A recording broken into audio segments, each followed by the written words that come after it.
Welcome to another episode of our live stream, My Journey to the Trinity. My name is Hussein. Happy to be with you. Happy you could be with me. I know it's late. I don't even do a live stream this late, but I just wanted to. I had one small idea, and I thought, you know what, I ought to go ahead and do something with it. And I know it's so late right now, but we to justify Islam. What I mean by that is that there's just so many things in Islam that um, it don't make sense. Um, and yet we just kind of wink, just kind of justify it. We allow their pathetic excuses, for why these problems exist within Islam. And I'm thinking that we're not doing them any favors. Hello, and then God bless you, salam, shalom, brother. We're not doing Muslims any favor by kind of just agreeing, with the with their justification of uh, the problems that they have within Islam. And for instance, one thing they tell us is that they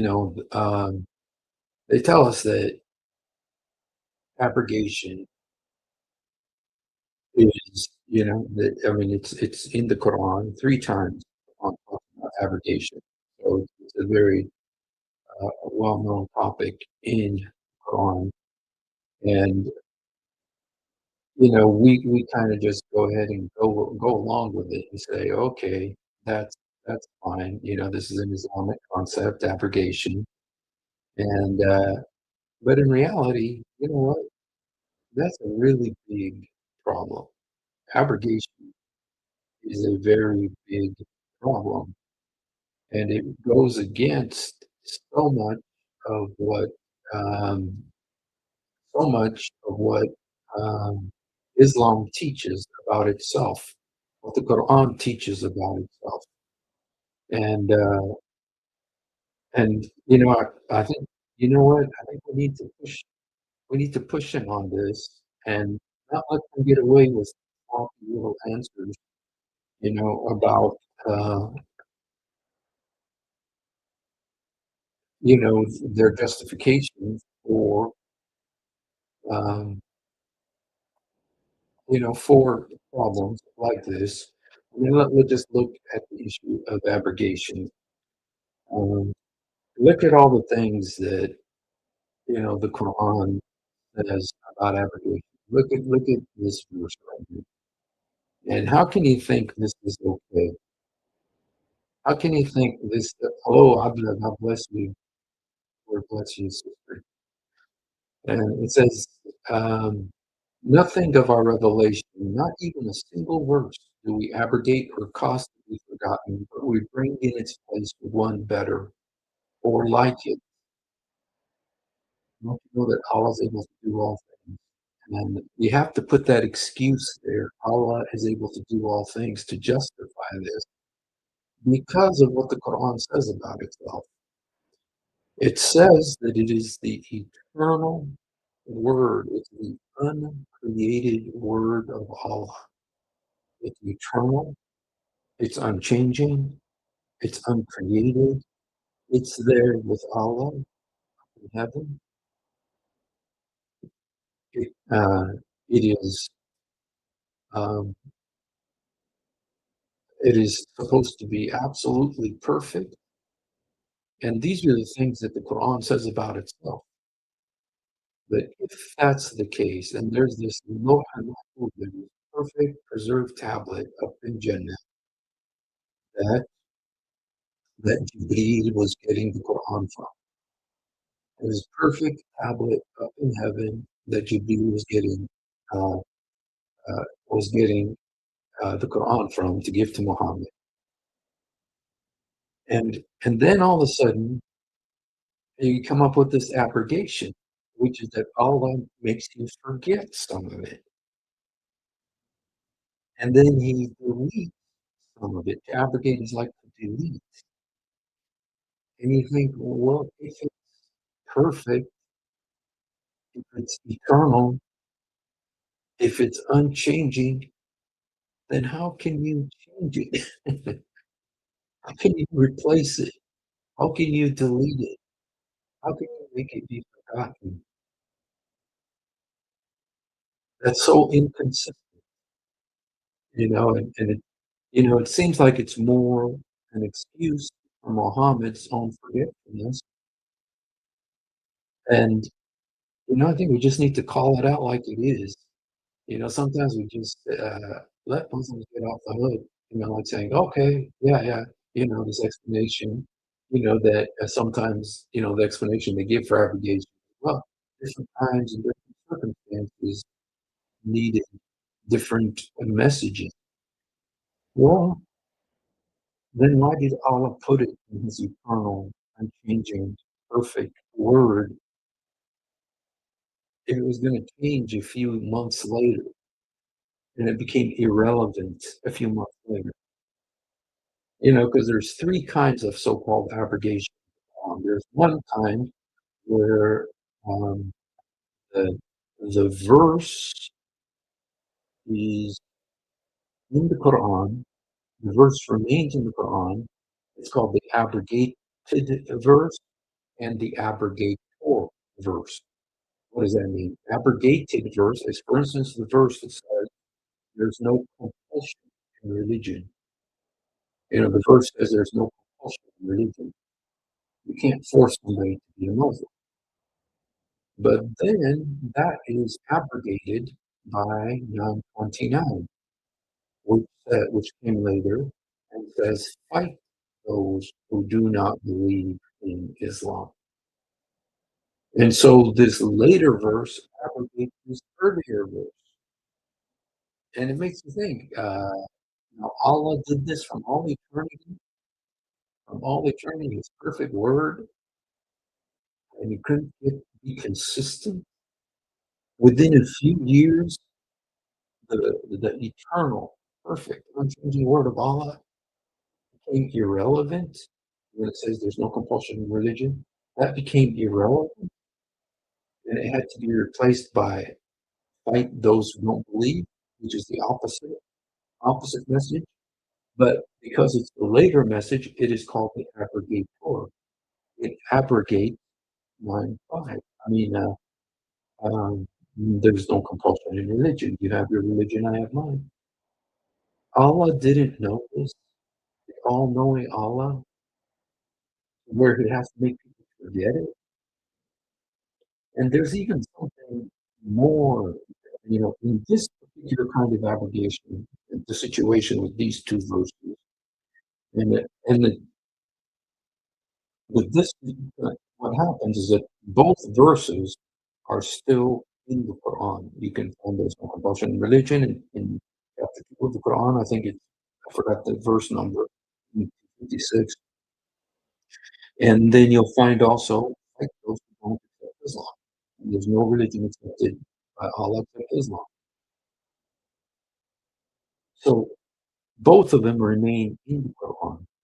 But one of them, what they say is that the verdict or the authority of it no longer applies because it's been surpassed by surpassed by this new verse.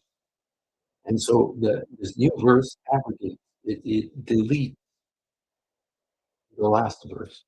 And then you got to think, now Allah from all eternity, you have these, so which essentially you have with these abrogated verses, and there's a lot of them, is just chunks of the Quran that are absolutely worthless. Why? Because they've been deleted. According to the Quran, they've been deleted. Allah makes you forget, or He brought something better um, to where you don't need it anymore. Allah didn't know this. He needed to update His word within a few years when it's the eternal, uncreated word. That seems very consistent. And so, but that's one kind of abrogation. is where both verses are still in the Quran, but one of them is negated. It doesn't apply anymore. It just doesn't apply anymore. And that's okay. But what do you say about a book like that? What do you say about a God who writes a book like that? From eternity past, it was in the preserved eternal tablets like that. And you gotta ask, what kind of God is this that changes his mind like that? So you kinda gotta wink. You gotta wink and say, "Okay." But in reality, I don't think we should really make a point of saying, "You know what? This is almost like a cognitive dissonance where you're holding two contradictory beliefs at the same time. It leads to mental illness." And that's kind of what abrogation does. So anyway, we have this kind of abrogation where both verses are still in the Quran. One of them doesn't apply anymore, and one of them does, because in your story as a later verse. Then you got this other abrogation where um, where the verse is no longer in the Quran, but it still applies. Doesn't it sound just a little crazy? I mean, it's no longer in the Quran, but it still applies. For instance, the verse of stoning the adulterer, that verse is still applies. They still do it. They still do it in Saudi Arabia. They still do it in Iran, especially if you're a woman. They'll do it in Africa, but it's not in the Quran anymore. It doesn't. It used to be in the Quran, but we know what happened to that verse. It was eaten by a goat. It was abrogated. Okay, so it's no longer there. And then you just kind of like they tell you that the Bible's been changed, the Gospel's been changed, the Torah's been changed, but nobody can change the Quran. But a goat did eat this verse. But the verse still applies, and they still kill unalive people for committing adultery based on this verse. That's no longer in the Quran. The verse is no longer in the Quran, but it still applies. A new kind of abrogation. And so both, when you go, well, wait a minute, isn't that odd? I mean, when this book is supposedly preserved perfectly up in Jannah, and yet it's not in the Quran anymore. It's not in the Quran because a sheep ate it. And then you just got to wink and say, okay, all right, the Quran is still, they still believe the Quran is perfect. And then there's another kind of abrogation, which is that the verdict doesn't apply anymore. They don't no longer obey it, and the verse is gone also. The verse is also this is what, like Omar bin Khattab and many of the early Muslims said that the book of Ali Imran was, or no, excuse me, Al-Ahzab was the size of Surah Al-Baqarah, which is like 200 verses. Well, it's only 73 verses, meaning that more than two-thirds of it is gone. So whatever was written in there no longer applies, and the verdict no longer applies. Sorry, man. I had to defend it.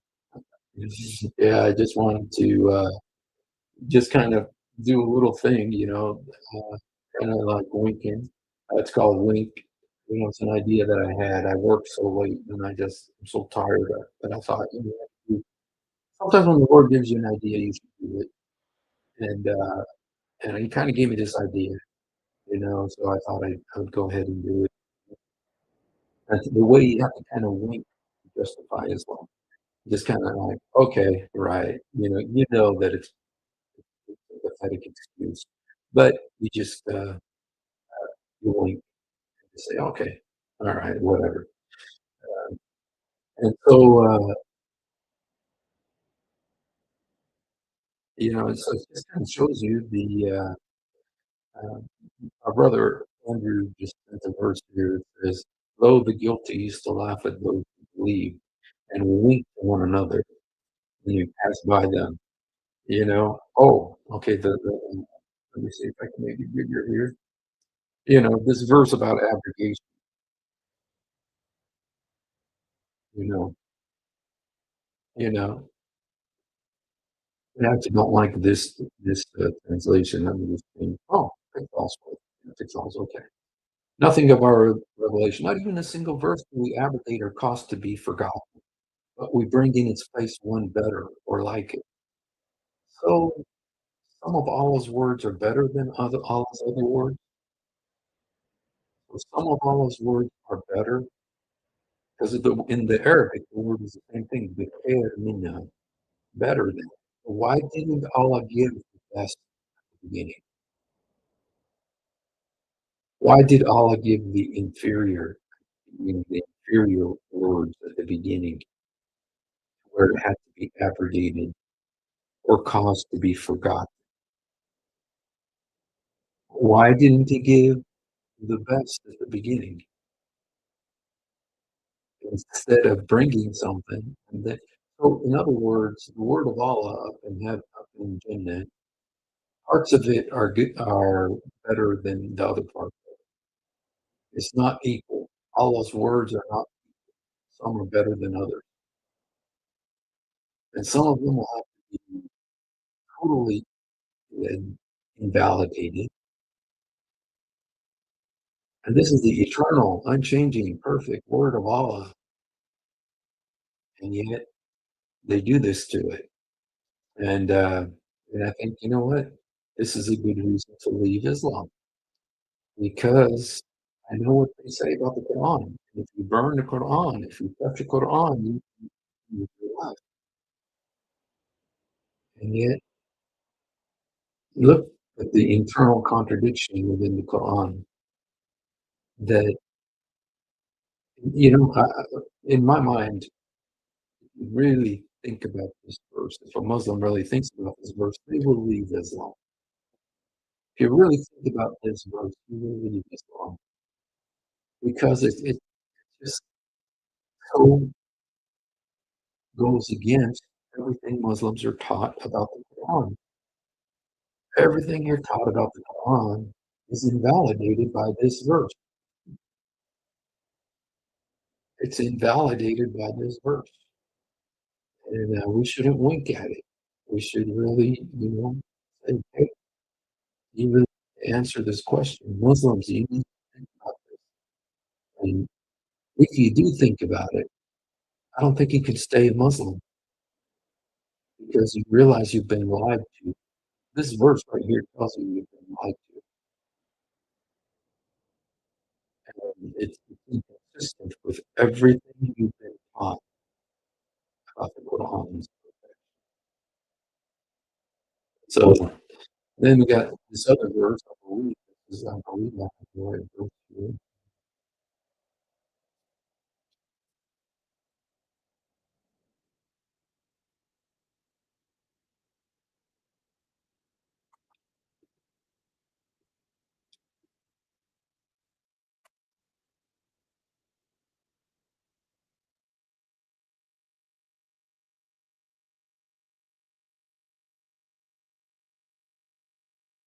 Yeah, right here. Never we sent the messenger or prophet before you when he recited the message and opposed opposition in respect to what he recited thereof. Allah abolishes that which Satan proposes. That's not what it says in Arabic. I'm surprised. Surprised by Pixel more from him. But let me go ahead and put another. Oops, oops, what I meant to do. Let's see, transition. So we get you Sahih Hilali Khan. Go ahead for Hilali Khan. And okay, 2252 here. No, okay. Never was sent to that when you recited Satan. Oh no, here's this one. Satan threw some falsehood in it. Satan throws falsehood. I see that's more consistent with what the Arabic says. Is shaitan. Alka is shaitan. And then the alka means to throw. It's the same word that is used in 4171 where it says that the word that Allah cast to Mary. It's literally to throw. Satan throws, I see Satan opposing, but he actually throws into Allah's revelation. What does that say about that Satan was able to sneak some words into it? Satan, uh, Satan was able to sneak some words into the Quran, according to this verse. What about everything that we were taught that is imperfect, eternal, it's uncreated, it's uncreated, yet Satan is able to cast sneak some words into it? What does that say about the Quran? How does it sneak some words into it?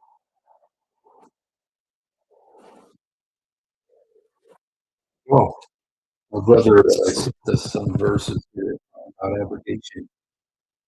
Uh,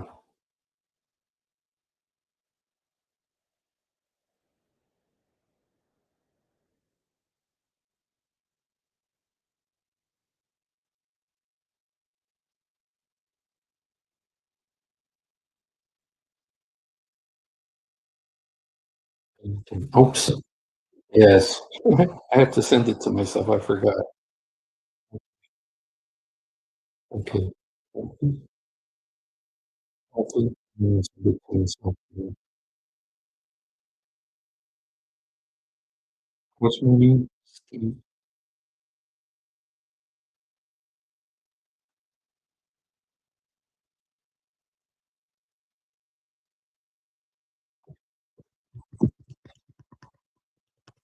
Okay. Here's some verses about abrogation, that in the Quran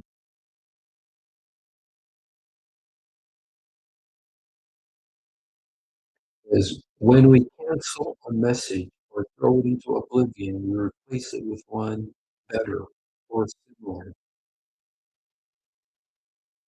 Really? You can do that? Allah abrogates or confirms whatever He wills, or He has within the book of books.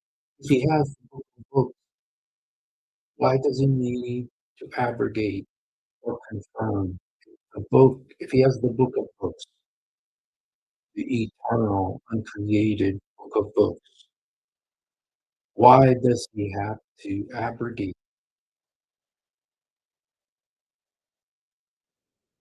It's like, you know, uh, what does it mean that it's a book of books? Well, it's called the mother of the book in some places.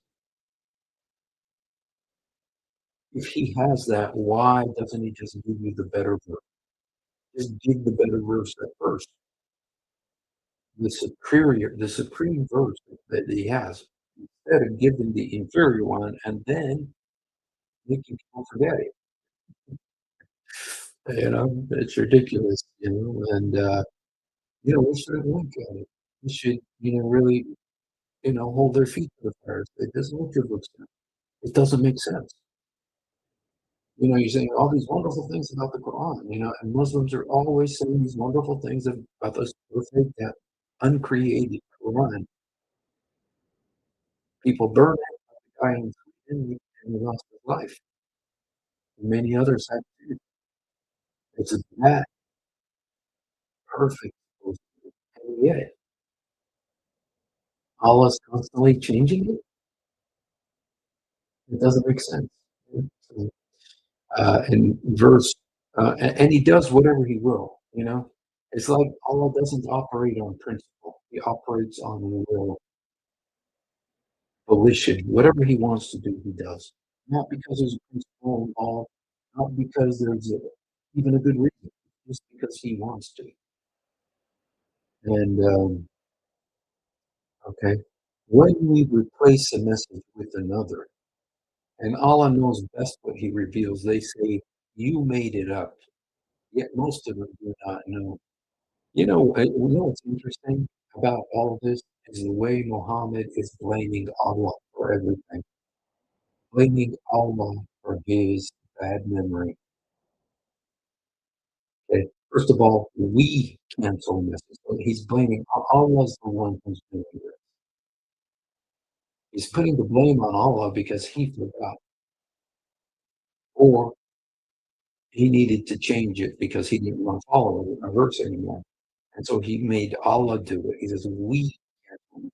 We replace. That's Allah's. Okay? And then,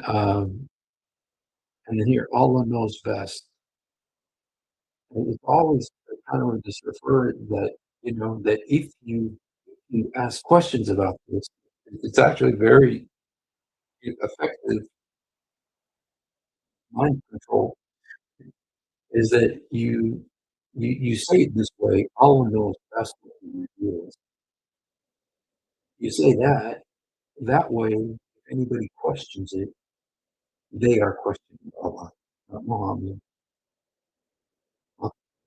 You're questioning Allah, and you're Catholic. And so just shut up and accept it.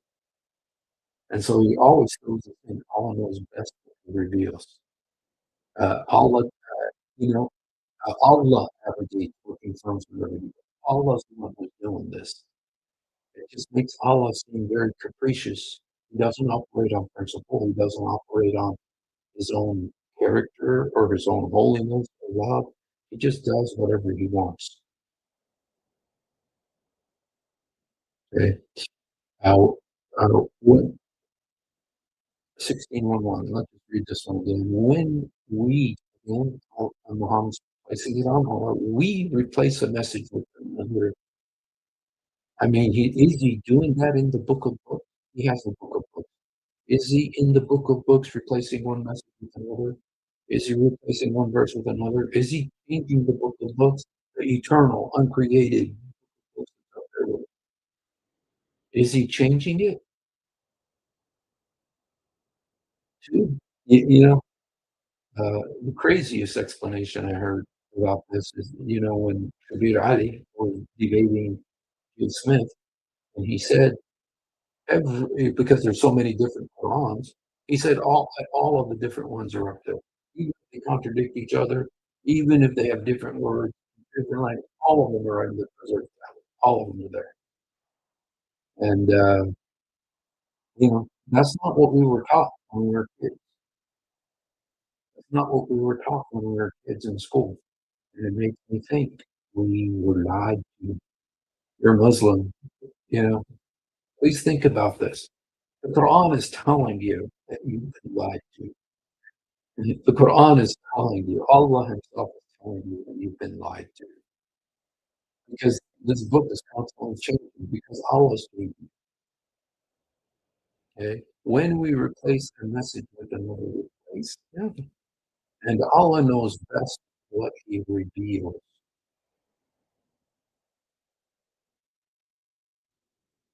They say you made it up because He made it up. Because Muhammad made it up. That's why they say you made it up, because he made it up. The people of his day weren't falling for it. The people of his day weren't, they were like, dude, this is crazy. Even back then, and they, think that they were these old Bedouin who didn't understand, they just accepted whatever. No, they thought about this and they said, dude, you're making this up as you go. And then when he came back with a sword and an army, he said, oh, okay, whatever you say. But in reality, they knew, they said to him, "You made it up." They knew he made it up. The people of his day knew he made it up. Yet most of them do not know. What kind of an answer is that? Yet most of them. Do some of them know? Most of them don't. But do some of them know? that he made it up. It's so, uh, okay. If we please, okay, well, see, now it's Allah talking. We could take away what we reveal to you, then you will not find anyone to plead for it with us. We could take away. It's like, shut up, quit complaining, quit doubting just because I'm changing it and making you forget it. Quit doubting it, you know, um, or else Allah might take it away. Yare, oh, that He would take it away. You know, and He could take it away what we reveal. Oh, how we wish He would take it away. But it's a threat, by the way. It's a threat. You know, all of a sudden, if you keep complaining, you know what? I'm gonna take it away. And in 5, we talked about this. Allah abrogates that which Satan throws in. You know, this opens. I mean, I know a lot of Muslims don't believe. A lot of them don't believe the satanic verses story because this is related to the satanic verses story where Muhammad is sitting with his relatives. He wanted them to become Muslims, and so he's like, Allah, give me something that's going to win them. So Satan comes and puts the word, you know, that al-Uzza and Manat, the third, the three daughters of Allah. Their intercession is to be desired. That's what Satan put in his mouth, and what Muhammad put in the Quran. He put it in the Quran. And I don't know. I've heard Rob Christian talk, and I think it was in the Quran for 8 years. I think, wait a minute, wait a minute. Satan put words in the Quran. That's what this verse is saying. This verse is saying Satan put words in the Quran. This verse of the Quran says Satan put words in the Quran. This is text. This is written text. Satan put words in the Quran. But you know, if you believe in the satanic verses story, then you say, okay, we know which word Satan cast in. The words, you know, have you considered the high flying cranes, Alat al Uzza, three, their intercession is to be desired. Those are the words that Satan put in Muhammad's mouth, it says. And he said them, and it was in the Quran for 8 years. So we know what the words are. But if Muslims don't believe in the satanic verses, if they don't believe in that story, then you got to ask them, well, then which words did Satan put on? And are they still there? Is the whole thing from him? Part of it from him? Is the Mecca verses from him? Is the Medina verses from him? What part of the Quran is from Satan? What did Satan throw into the Quran? If you don't believe the satanic verses story, then you have to come up with another explanation about why this verse is in the Quran. Why is Allah warning about satanic verses in his book? In the eternal, uncreated, perfectly preserved, unchanging Quran. Now, this is what Allah says about it. This is what Allah says about it. Satan put words into the Quran. Which words did Satan put in the Quran? That's a question I have for Muslims. Which words did Satan put into the Quran? Allah abrogates what Satan put in. Well, Allah abrogated a bunch of verses that are still in the Quran. Allah abrogated a bunch of verses that are still in the Quran. They don't apply anymore, but they're still in the Quran, but they've been abrogated. So that means that these satanic verses could still be in the Quran. That means these satanic verses could still be in the Quran. Because just because he abrogates it doesn't mean he takes it away. It still could be there in the Quran. Which ones are they? Which ones are they? And I know because in the Arabic the word is ينصر الله ما يلقي الشيطان. The same word used about other abrogations. And like I said, there's most of the abrogated verses of the Quran are still in the Quran. Most of the abrogated by, like you could say, 99% of the abrogated verses of the Quran.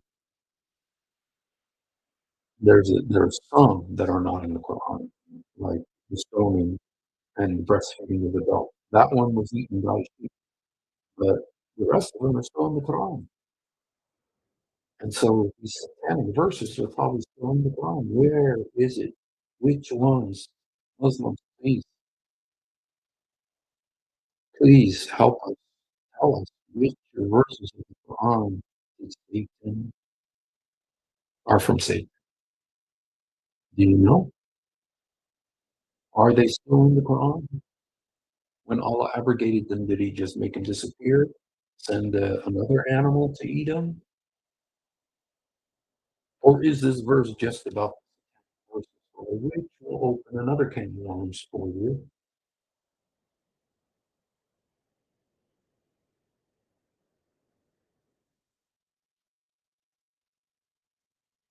Okay. And then by degrees we shall teach thee to declare the message, so thou shalt not forget, except as Allah wills. Yeah, but yeah, Allah's gonna always explain. Allah's always gonna explain this. Yeah, but yeah. Thank you, brother, for those. Let's see, our brother sent us another. He's got all this material, man. Lewis has this amazing, amazing stockpile of information that really praise God, praise God for it. Um, I keep harping on him because I want him to do his own live stream and share all these things. But once I'm sharing here, that's nice to. Well, I don't. Okay. Um, okay. But I do also on other programs to share those things. Is it on the origin? Okay, here. Al Ali Khan translations of the Quran. The verse 569 mentioned in the Quran should not be misinterpreted by the reader as mentioned by Ibn Abbas, that the provision of this verse was canceled by verse 385. Here it's talking about some of the abrogation in the verses. 929 abrogates 2109. The provision of this verse has been abrogated. Okay, these are verses that have actually been abrogated. The provision, meaning that, for instance, it says, stone the adulterer. Well, that provision of that still applies. They still do it. But the verse is not in the Quran, not in, because it's been abrogated, because the sheep ate it. So the provision of this verse has been abrogated. Mm, thank you. I'll look into this, man. It sounds really, yeah. Well, this is one of the ones that I was going to talk about too, and that is the verses about drinking alcohol. That's something that we kind of wink at that alcohol thing because the verses about drinking. On the one hand, let me see if I can find it because there's like three verses about drinking. Um,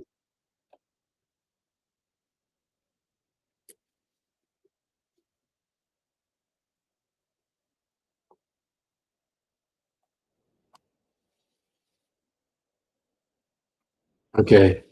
And, we let them get away with this. And I'm thinking, you know what? We should not let them get away with this. We should not wink, and we shouldn't accept their explanation because, let me just tell you the problem, first of all. The Quran, first of all, says, don't go to prayer if you're drunk. No, that's not saying, this is a verse of the Quran. It says, don't go to prayer when you're drunk. Now, that verse is not saying don't get drunk. That verse seems to be saying, get drunk if you want to, but don't go to prayer drunk. So if you're drunk, don't go to prayer. But it's not saying don't drink. And then another verse says that alcohol is among the gifts, and it's wonderful. But then it says it's from Satan. And so and the way Muslims explain this is they say there's the three stages of revelation. Really? Really? Three stages of revelation? I'm drunk. And let's just look at some of these. Kind of funny, actually. But we just accept it and say, okay, there's three stages. It's like, really? Okay. The first verse about wine in the Quran was, they ask you about wine and gambling. In them is a great sin.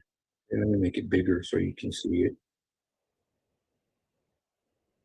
In them is a great sin, but some benefit. Yeah, great sin and some benefit for the people. But the sin is greater than the benefit.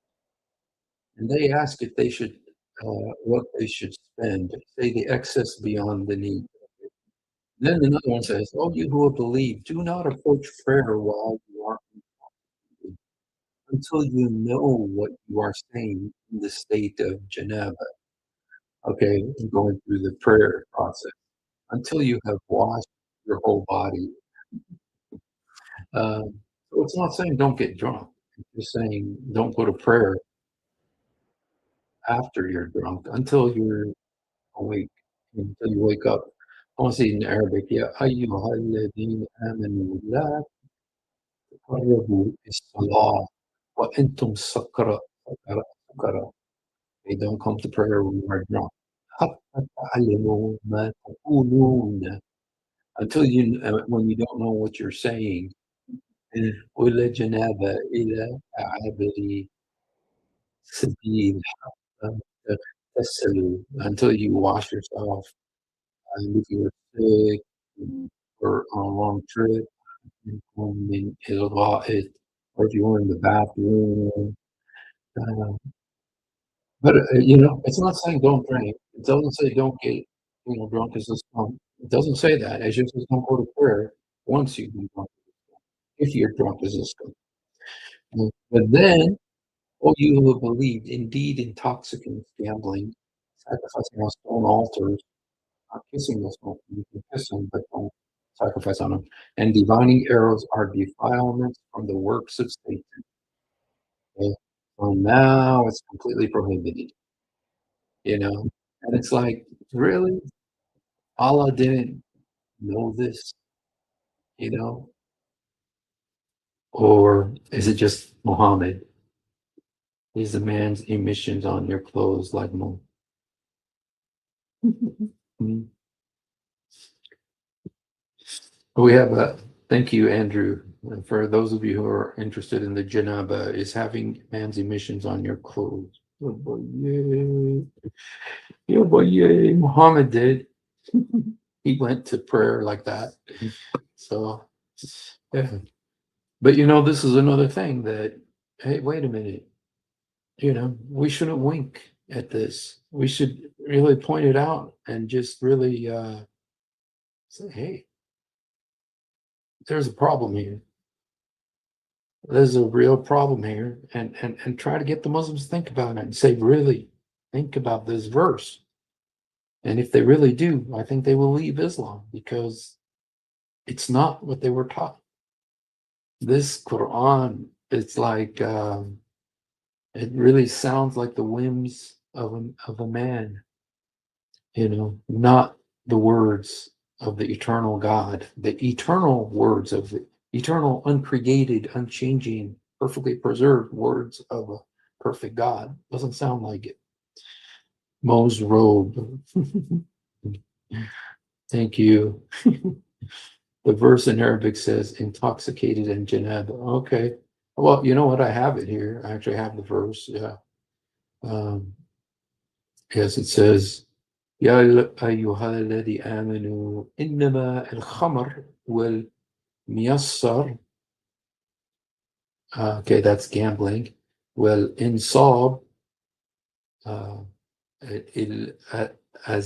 الألزام الرجس من عمل الشيطان, is abominations from the works of Satan.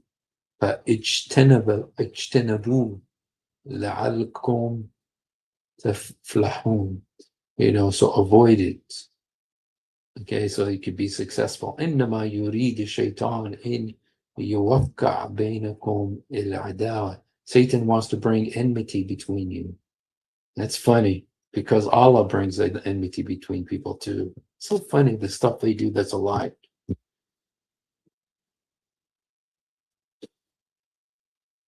Al-Baghdad. Right here. الشيطان يوقع بينكم العداوة. Copy. I just want to copy this just because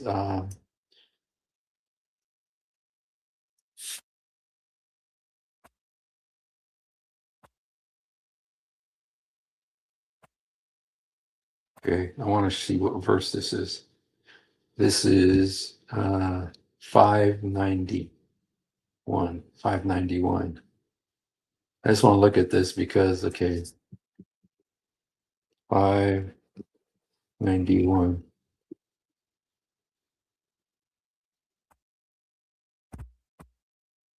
I just want to show this other verse.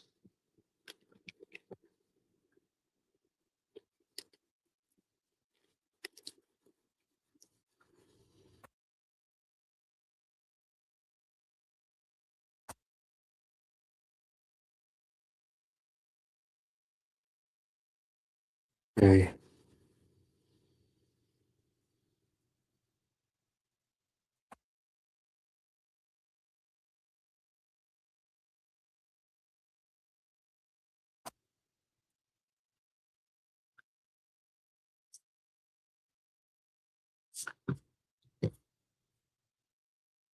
Put in the Quran here and see if I could find, just because this is another thing that we kind of have to wink at, is that Allah and the Satan seem to do the same things.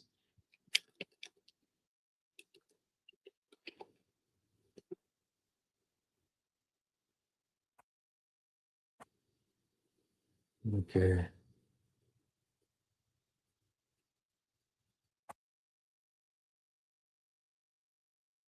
We let hostility remain to until the day. Okay, right here. It says, look at this verse right here.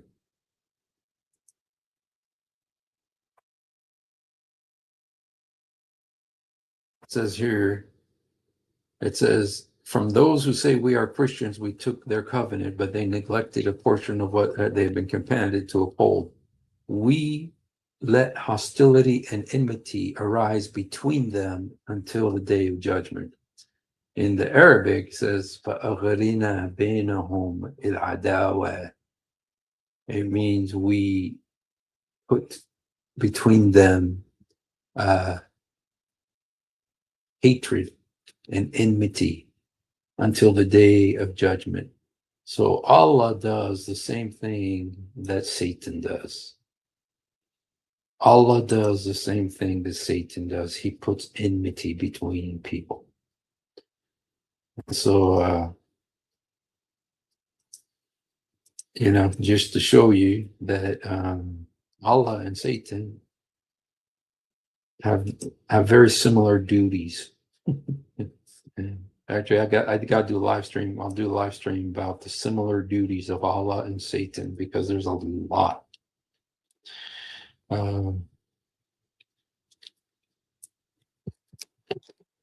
Okay. All right. Well, shoot, you guys, these are some of the things that we just kind of got a wink at, you know, was inspired. Yeah, I agree with you. It was inspired by Satan. And they, and it's from Satan because the Bible says it gives you a list of how to tell Satan and from the Antichrist. Uh, okay. That's a good, I think it's like 124, but I may be wrong. Let me see. Let me ask.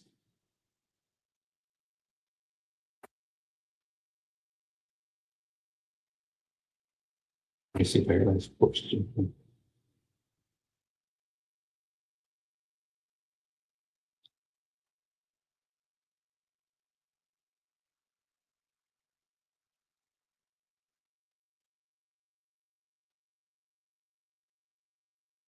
Become bulky. Muhammad needed to be on Jenny Craig. The prophet said, "Do not try to outstrip me in bowing and prostrating, because however earlier I bow, you will join me when I raise my head from bowing. I have become bulky." Inni qad badanat.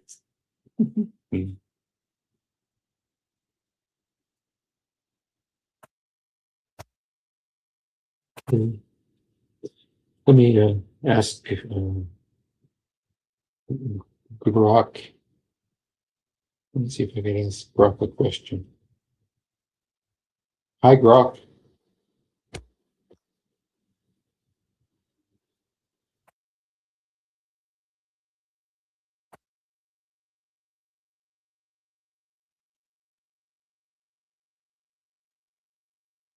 Trying to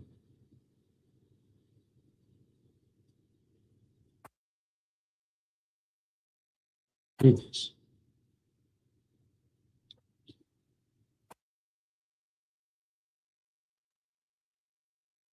How many verses of the Quran were abrogated according to Jalaluddin Suyuti?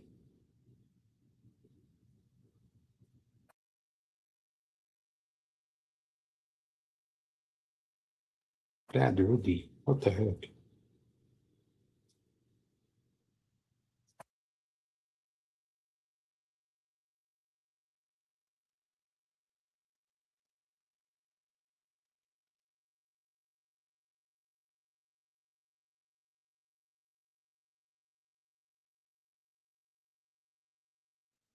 Do this thing. Okay.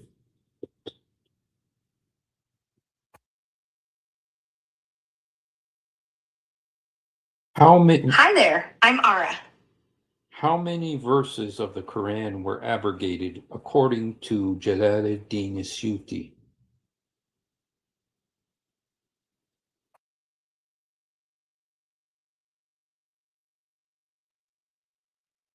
How many verses of the Quran were abrogated according to Jalaluddin Suyuti?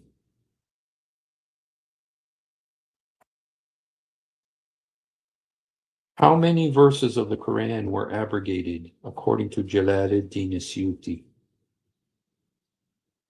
Checking Janetta's view on abrogated Korean verses. No, that's not what I said. Stop. I couldn't find any reference No, to a scholar or stop. figure named Janetta discussing abrogated verses in the Quran, let alone anything tied to Korean verses.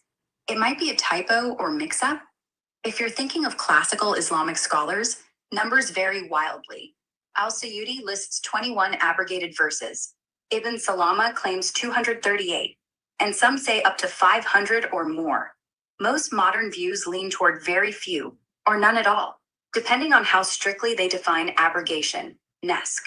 If Janetta is someone specific or Korean. Okay. So some of them say over 500 verses. And, one of the things that I believe it was Jalaluddin Suyuti that said it, he said that all of the peaceful verses of Mecca were abrogated by the verse of the sword. Yeah, let me see if it was that.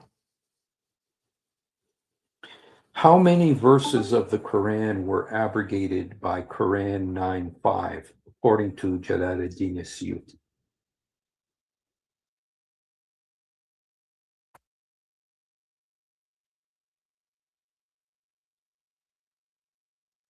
How many verses of the Quran? Oops. How many peaceful verses of the Quran were abrogated by Quran 9, verse 5?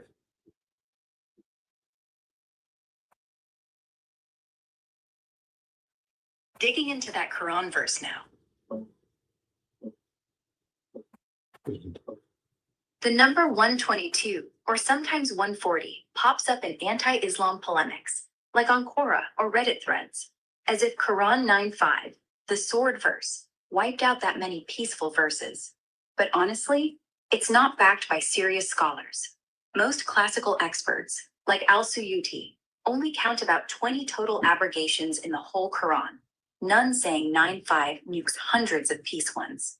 Some medieval guys, like Ibn al-Jawzi, floated higher figures, maybe up to 140. But even they meant specific war-related rulings, not blanket cancellation of mercy, tolerance, or no compulsion verses, like 2256. Modern views, like from Yaqeen Institute or Shabir Ali, call the whole all peaceful verses abrogated thing a myth. Verse 9:5 was about a particular treaty-breaking group in Mecca, not a forever rule. The Quran's peace stuff stays valid. Context matters. So no, not 122. Zero, really. If you're asking about genuine abrogation of peaceful teachings. Money from Elon Musk instead of Mohammed bin Salman. But the Quran says that Allah abrogates verses. It's many times in the Quran. And many peaceful verses were abrogated by 9:5.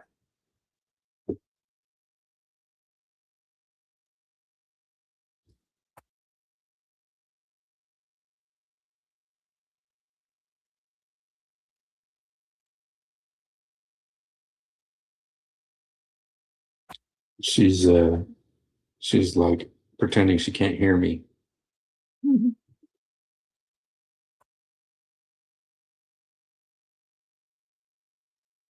Okay. Well, you guys, we actually made it to an hour, and so that's kind of what I wanted to do.